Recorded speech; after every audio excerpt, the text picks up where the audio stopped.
Hello friends, warm welcome to my channel. दोस्तों, आज हम वीडियो में क्लियर कट एक ही टॉपिक है जिसके बारे में बात करने वाले हैं। आपको स्क्रीन पे दिख रहा होगा जो बहुत भयंकर आज स्टॉक मार्केट में क्रैश हुआ है। 21/12 आज का डेट है। ये याद रखने लायक डेट है। इतना बड़ा करेक्शन एक तरह से आप बोल सकते हो जहाँ पे बियर्स बहुत बुरी तरह से बुल्स के ऊपर हावी थे।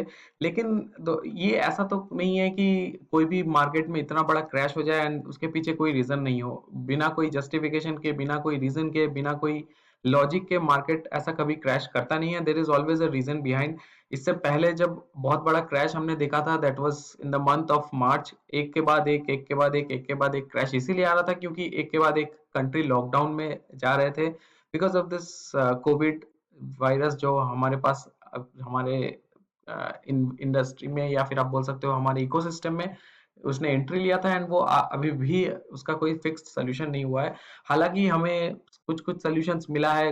काफी सारे कंपनियों ने दावी किया है कि उनके पास वैक्सीन आ गया है, लेकिन those vaccine are not yet given. और एक तरह से आप बोल सकते हो कि वो अभी भी ट्रायल स्टेट में ही है। कंफर्म ये नहीं आप बोल सकते कि वो वैक्सीन आपको मिल जाने के बाद में आपको कोविड का कोई प्रॉब्लम रहेगा नहीं। तो there are still lot of uncertainties. लेकिन उसके बावजूद जहां थोड़ा सा मार्केट रिकवर करता हुआ नजर आ रहा है, वहां पे कुछ ऐसे घटना और घट गई है जिसके चलते बहुत ज्यादा आपको यहाँ पे फिर से अफरा तफरी मचता हुआ नजर आया and that is the main reason आज इतना बड़ा करेक्शन आपको दिखा है। सो दोस्तों, अगर मैं आपको नॉर्मल स्लाइड में दिखाऊं, आपको याद होगा, अगर थोड़ा सा फ्लैशबैक में आपको लेके चलूं, कोविड जब हमारा फरवरी के एंड में बहुत ज्यादा एग्रेसिवली बढ़ना स्टार्ट हुआ था, मार्च के 30 तारीख का यहाँ पे मैंने एक स्क्रीनशॉट अपने पास रख लिया था क्योंकि ये भी एक दिन था जो याद रखने लायक है। यहाँ पे हमने उस दिन देखा था ऑलमोस्ट 400 पॉइंट्स का डिप एक ही दिन में मार्केट ने लिया था। 400 पॉइंट्स करेक्शन एक दिन में मार्केट ने लिया था एंड उस प्राइस पे मार्केट ने अपना क्लोजिंग दिया था। वैसा ही कुछ मिलता जुलता दिन दोस्तों, अगर आप देखो आज के दिन भी वैसा ही कुछ हुआ है एंड ये उससे भी ज्यादा बदतर इसका सिचुएशन है। अगर आप देखो उसका करंट सिचुएशन आज के डेट पे मार्केट में अगर हम बात करें, तो market has gone down by 432 points, 3.14%। यानी कि 3.25% ऑलमोस्ट मार्केट गिरा है।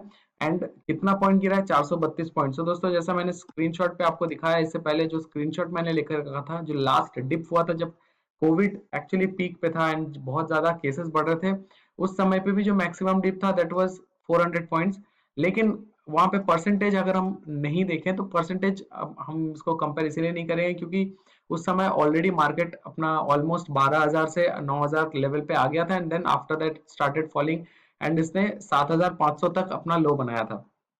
तो that is something a benchmark. इतना लो तक हमने देखा है, लेकिन this was purely on the basis of covid. लेकिन क्या और अलग कोई रीजंस है जिसके चलते आज इतना मार्केट में करेक्शन आया है? तो वही सारे रीजंस आज थोड़ा सा हम ये वीडियो में देख लेंगे। सबसे पहले थोड़ा सा ग्लोबल क्राइसिस भी हम देख लेते हैं। सो दोस्तों, अगर आपको पता होगा, ये मार्केट में न्यूज भी आया है, आपने सुना भी होगा कि बेसिकली हुआ ये है कि यूके में एक और स्ट्रेन पाया गया है जो वायरस का है, जो कोविड का जो है वायरस है, उसका एक अलग स्ट्रेन पाया गया है and doctors have estimated that that virus is much more powerful and वो बहुत जल्दी ट्रांसमिट होता है। तो ये स्ट्रेन का मतलब क्या हो गया कि नॉर्मली जिस किसी को भी कोविड हुआ है वो जाते हैं अपना टेस्ट करवाते हैं एंड टेस्ट करवाने के बाद में रिजल्ट आता है। ऑब्वियसली उसके बाद उनको आइसोलेट कर दिया जाता है। फिर आप उसको अलग से आप बोलते हैं कि अब थोड़ा सा लोगों से मत मिलो, आइसोलेट रहो, अपना ट्रीटमेंट करो and that is how it actually is contained, ताकि वो एक से दूसरे आदमी तक ना पहुंचे। लेकिन ये जो पर्टिकुलर स्ट्रेन अभी आइडेंटिफाई हुआ है, इसमें क्या है कि वो जो वायरस यूके में पाया गया that is much more powerful and उसमें क्या है कि उसका जो rate of spreading is very viral. तो वो ने बहुत जल्दी बहुत एक तरह से आप बोल सकते हो कि जो इन्फेक्शन रेट था जो पहले हो रहा था उससे काफी ज्यादा इन्फेक्शन रेट हेवी है। तो यहाँ पे जो फैलने के चांसेस है या फिर लोगों के इन्फेक्ट होने के चांसेस है वो बहुत ज्यादा बढ़ गए हैं, जिसके चलते हुआ ये है कि यूके पूरी तरह से अपना फिर से वो अपना लॉकडाउन के स्टेज पे आ गया है। उन्होंने लेवल 4 लॉकडाउन अपना इम्प्लीमेंट किया है, जिसके चलते हुआ क्या है कि सारे जो नेबरिंग कंट्रीज है, सारे के सारे नेबरिंग कंट्रीज ने उनके साथ में अपना बॉर्डर क्लोज कर दिया। जैसा कि आप स्पेन ले लो, इटाली ले लो, जर्मनी ले लो, सारे जो नेबरिंग कंट्रीज है उन्होंने अपना बॉर्डर क्लोज कर दिया है। इसका इफेक्ट क्लियर आपको ये भी देखने को मिलेगा अगर ग्लोबल मार्केट की हम बात करें। तो दोस्तों आपको पता है एफटीएससी, यहाँ पे जैसे मैं स्क्रीन में आपको दिखा रहा हूँ, FTSC is the London stock exchange. अगर हम कैक की बात करें, सीएससी, सीएससी आपका हो गया फ्रांस का मार्केट, एंड डैक्स की अगर हम बात करें, ये आपका हो गया जर्मन स्टॉक एक्सचेंज। तो ये जर्मन, फ्रांस एंड यूके, ये सारे मार्केट्स की अगर हम बात करें, एवरी मार्केट आप देख सकते हो 2.93 ऑलमोस्ट 3%, 2.76 ये भी ऑलमोस्ट 3%, एंड लंदन इज 2.25%। तो कहीं ना कहीं सारे के सारे जो ग्लोबल फिनेंशियल अभी आप बोल सकते हो इंडेक्सेस है, वो सब अभी नेगेटिव आपको दिख रहे हैं। एशिया तो ऑलवेज पहले स्टार्ट होता है, तो एशिया में उतना ज्यादा इंपैक्ट दिखा नहीं है, हालांकि ये इंपैक्ट आपको कल दिख सकता है। इसके अलावा ये तो आपको हो गया एक यूरोपियन मार्केट, क्योंकि हाँ, कभी भी इंडियन मार्केट जो काम करता है वो प्योरली देखता है कि how US market is going to respond. तो अगर हम डाउ की बात करें, डाउ जोन्स जो कि डाउ फ्यूचर्स अभी, क्योंकि यूएस मार्केट ओपन नहीं हुआ है, अगर हम डाउ फ्यूचर्स की बात करें तो आप डाउ फ्यूचर्स देखिए, आपको देखने से अंदाजा हो जाएगा। Dow futures is also almost 700 points down, ये देखिए बढ़ता ही जा रहा है। It's like 692, 693, 697। अब जस्ट आप देखिए, मेरे वीडियो बनाते बनाते, मेरे बात करते करते ये ऑलमोस्ट 700 तक पहुंच गया, ये भी 2.3% ऑलरेडी डाउन है। तो कहीं ना कहीं दोस्तों ये एक ग्लोबल इंपैक्ट है, जहाँ पे यूएस मार्केट डाउन है, यूरोप मार्केट डाउन है, तो इसका सीधा सीधा इफेक्ट निफ्टी पे पड़ा है, क्योंकि ये एक ग्लोबल क्राइसिस है। ऐसा नहीं है कि कोई प्रॉब्लम इंडिया पे हो रहा है, it's a global crisis. And पूरा का पूरा इसका जो रिलेशन है, ये पूरा बिजनेस मॉडल सारे के सारे कंट्रीज के साथ में ये लिंक्ड अप है। अगर हम और दूसरे फैक्टर्स की बात करें जो कि बहुत प्राइमरी है, जैसे कि अगर आप देखो विक्स, आपको पता होगा वोलेटिलिटी इंडेक्स जिसको हम बोलते हैं। तो जैसे कि इंडिया विक्स जनरली माना जाता है कि अगर विक्स आपका 20 से नीचे है, तो उसको हम मान के चलते हैं कि वो एक स्टैंडर्ड मेंटेन कर रहा है। लेकिन अगर विक्स 20 प्लस हो जाता है, then there is lot of volatility. Lot of volatility का मतलब क्या है कि लोगों को पता नहीं है कि market is going to be bullish और market is going to be bearish. There is lot of uncertainty, लोगों को पता नहीं है कि वो आपका मार्केट ऊपर की ओर जाएगा या फिर से वो सिंक करेगा। तो this actually creates a lot of panic, and lot of panic selling actually happens. जितना मार्केट में सेलिंग होगा, उतना ऑब्वियसली आपको ब्लड बाथ देखने को मिलेगा। अगर हम इंडिया विक्स की बात करें, थोड़ा सा मैं आपको अगर पुराना ग्राफ भी दिखाऊं, एक साल पुराना अगर हम ग्राफ देखें, तो आप देख सकते हो क्लियर कट स्क्रीन पे आपको दिख रहा है इंडिया विक्स। कोविड जब नहीं आया था पिछले साल इस समय पे, वो 11-12 उस रेंज पे वो ट्रेड कर रहा था, लेकिन जैसा मैंने कहा 20 के ऊपर अगर जाता है तो वो खतरे की घंटी है। तो यहाँ मार्च में उसने 20 का बैरियर क्रॉस किया था, एंड आप देखो ऑलमोस्ट मार्च के एंड तक it was like almost 72। 72 VIX is a very rare, जो कि कभी देखा नहीं गया ऑलमोस्ट, एक तरह से अगर आप बोलो। मैंने यहाँ पे मैक्सिमम लगा दिया है। आप अगर देखो यहाँ पे जो डेटा है, ये 2010 से हमारे पास है, तो लास्ट 10 साल का अगर हम विक्स देखें, तो विक्स ने एक आध बार 35-40 के रेंज तक वो गया है, लेकिन उसके बाद उसके ऊपर कभी ट्रैवल किया नहीं है।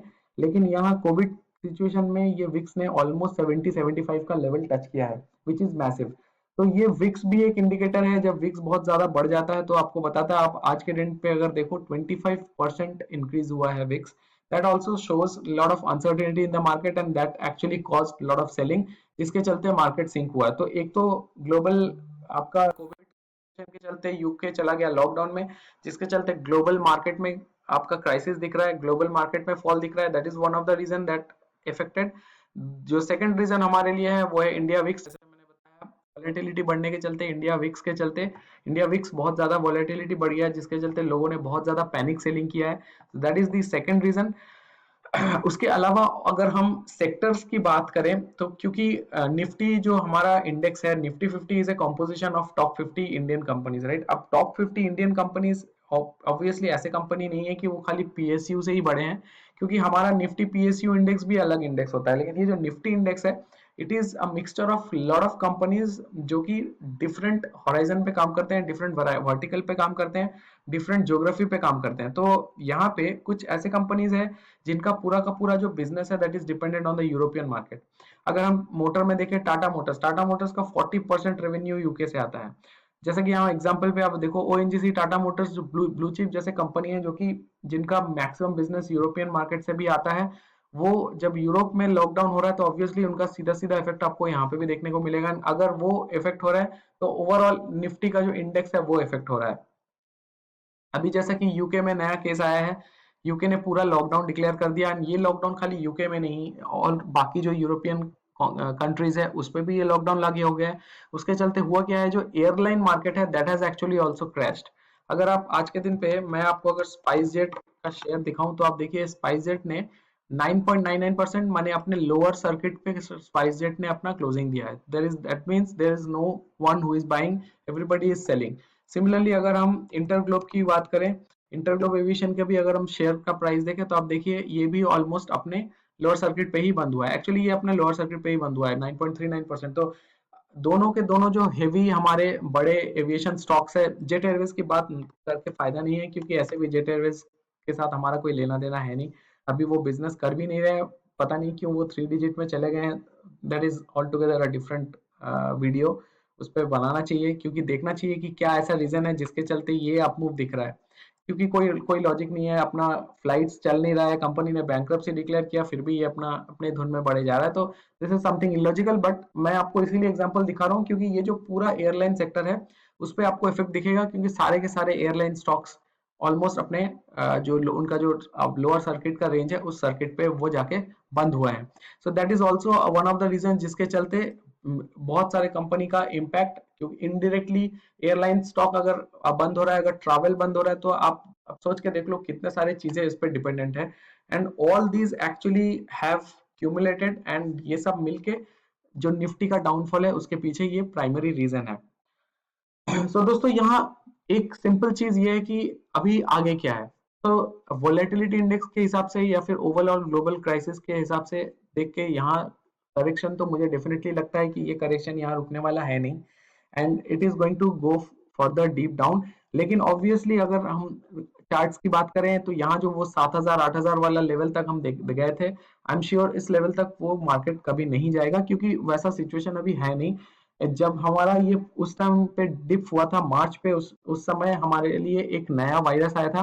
That was all together a new virus, unexplored virus, nobody have any clue what the virus is, how the virus spreads and how to control that virus, nobody has any clue.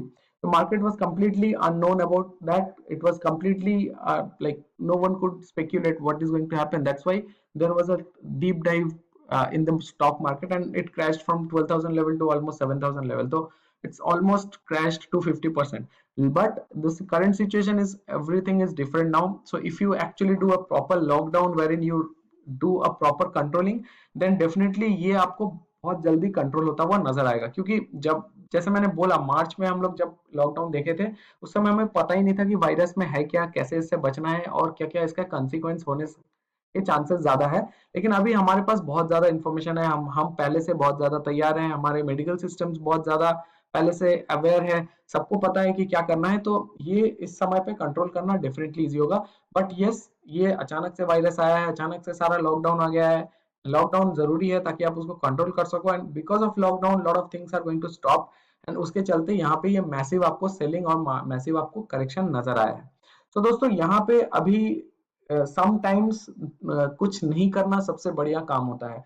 So nothing to trade और nothing to invest is the best investing at this point of time, क्योंकि cash is the king, ये आपको ध्यान में रखना है। अगर आपके पास पैसा है तो आप फ्यूचर में पैसे बना सकते हो, लेकिन अगर आपके पास पैसे नहीं है तो आप बिना पैसों के पैसे नहीं बना सकते। ये सबसे इंपॉर्टेंट चीज है जो आपको समझ में आना चाहिए, आपको ध्यान में रखना चाहिए। अभी कोई भी शेयर्स बाई करने की जरूरत नहीं है, पैनिक में सेल करने की जरूरत नहीं है, क्योंकि हम सब अगर पैनिक सेलिंग करना स्टार्ट करेंगे तो कहीं ना कहीं हम ही है जो एक्चुअली मार्केट को ड्रैग करने में हेल्प करते हैं। अगर आप सेल नहीं करो, अगर आप अपना पोजीशन होल्ड करके रखो तो बहुत ज्यादा पैनिक आपको नजर नहीं आएगा। Eight this point of time मैं आपको यही सलाह दूंगा कि जो भी ग्लोबल क्राइसिस हो रहा है, this is a time that that will again pass. So थोड़ा सा पेशेंस रखिए, थोड़ा सा वेट करिए, कोई पैनिक सेलिंग मत करिए, and use the opportunity two by quality stocks, क्योंकि अभी मार्केट में करेक्शन आ रहा है, एंड ये करेक्शन हमेशा एवरीडे आपको नहीं मिलता है। ऐसे करेक्शन बहुत रेयरली मिलते हैं। जब भी ऐसे करेक्शन आपको मिले, definitely it's a good buying opportunity. अगर आपने पिछला रैली मिस कर दिया तो आपको मार्केट फिर से दोबारा मौका दे रहा है मार्केट में एंट्री लेने का। तो बढ़िया स्टॉक्स चुने, शेयर्स बढ़िया चुने, एंड जो भी मैंने वीडियो इससे पहले अपलोड किए हैं, बहुत सारे वीडियोस मैंने दिए हैं जहाँ पे मैंने बताया कि all time recession free stocks कौन से होने चाहिए आपके पोर्टफोलियो में, वो वीडियो को देखें एंड अपना डिसीजन लेके बढ़िया से बढ़िया स्टॉक पिक करें एंड बहुत बढ़िया अपना पोर्टफोलियो बनाएं। तो दोस्तों वीडियो में बने रहने के लिए बहुत बहुत धन्यवाद। मैं उम्मीद करता हूँ कि ये फेज भी कट जाएगा एंड हमको बहुत जल्द बहुत तगड़ा रिकवरी देखने को मिलेगा। सो दोस्तों, वीडियो में बने रहने के लिए बहुत बहुत धन्यवाद। मैं बहुत जल्द हाजिर होता हूँ कोई नया वीडियो लेके। अगर कंटेंट पसंद आया तो चैनल को जरूर सब्सक्राइब करें एंड इस वीडियो को ज्यादा से ज्यादा शेयर करें। Thank you so much.